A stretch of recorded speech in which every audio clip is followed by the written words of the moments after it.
সুদীর্ঘ জল্পনার অবসান কি হলো উচ্চ আদালতের রায়ে? তবে কি সকলেই ফিরে পেলেন চাকরি? শিক্ষা দপ্তরের চাকরি ফেরতে আর্জি দিয়ে উৎপল্লিত 10,323। বিস্তারিত দেখুন এই রিপোর্টে। তবে কি পূরণ হলো স্বপ্ন? অবশেষে কি সকলেই ফেরত পেতে চলছেন দীর্ঘ প্রতীক্ষিত চাকরি? অন্তত এমন সব সম্ভাবনা নিয়েই মঙ্গলবার শিক্ষা দপ্তরে আবেদন জমা দিলেন চাকরিচ্যুত 10,323 শিক্ষকরা। এদিন সকাল থেকে শিক্ষা ভবন চত্বরে ভিড় জমাতে থাকেন চাকরিচ্যুতরা।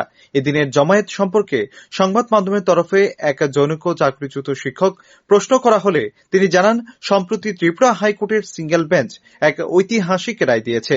সেই রায় অনুযায়ী তৎকালীন সময়ে করোনা মহামারীর সময়ে যে মেমোরেন্ডামের উপর ভর করে চাকরিচ্যুতি ঘটানো হয়েছিল 10,323 শিক্ষক শিক্ষিকাদের, সেই মেমোরেন্ডাম বাতিল বলে গণ্য করেছে ত্রিপুরা হাইকোর্টের সিঙ্গেল বেঞ্চ। একই সাথে 2017 সালে বিগত বাম আমলে ওই টার্মিনেশনকেও অবৈধ বলে ঘোষণা করা হয়েছে। সেই মোতাবেক শিক্ষা দপ্তরে নিজেদের চাকরি ফেরতের আবেদন জানাতে এদিন একত্রিত হন সকলে। গত 3 তারিখ অর্থাৎ এই মাসের 3 তারিখ, বিগত মাসের 3 তারিখ অর্থাৎ 3রা মে আমাদের হাইকোর্ট একটা ত্রিপুরার যে হাইকোর্টের সিঙ্গেল বেঞ্চ অর্থাৎ টি অমরনাথ বোর্ডের বেঞ্চ একটা ঐতিহাসিক রায় প্রদান করে 10,319-এর পক্ষে। কি ছিল সেই রায়টা? রায়টা ছিল WPC 334/2021।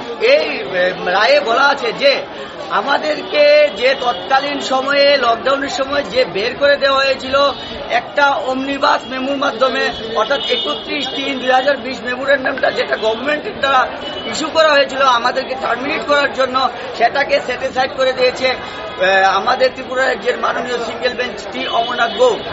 এজন্য এই মেমোটাকে স্যাটিসফাইড করেছে এবং 2017 সালে যে বিগত বাম আমলে যে শিক্ষা দপ্তরের আমলারা সবার নামে এনআরসিআরে ঢুকিয়ে আমাদেরকে টার্মিনেট করেছিল, সেই অর্ডারটাকেও ইলিগাল বলেছে।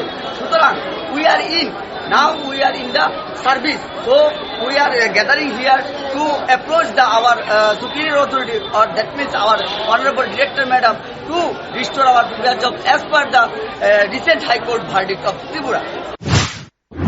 উল্লেখ্য, ইতিমধ্যেই নাকি 10,323 থেকে 4 জন বিজ্ঞান বিভাগের শিক্ষক হিসাবে নিযুক্তি পেয়েছেন।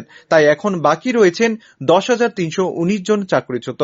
সেই সুবাদে চাকরিচ্যুত শিক্ষকরা শিক্ষা দপ্তরের সামনে জমায়েত করে তাদের চাকুরি বহাল রাখার জন্য দরখাস্ত জমা করেন এদিন।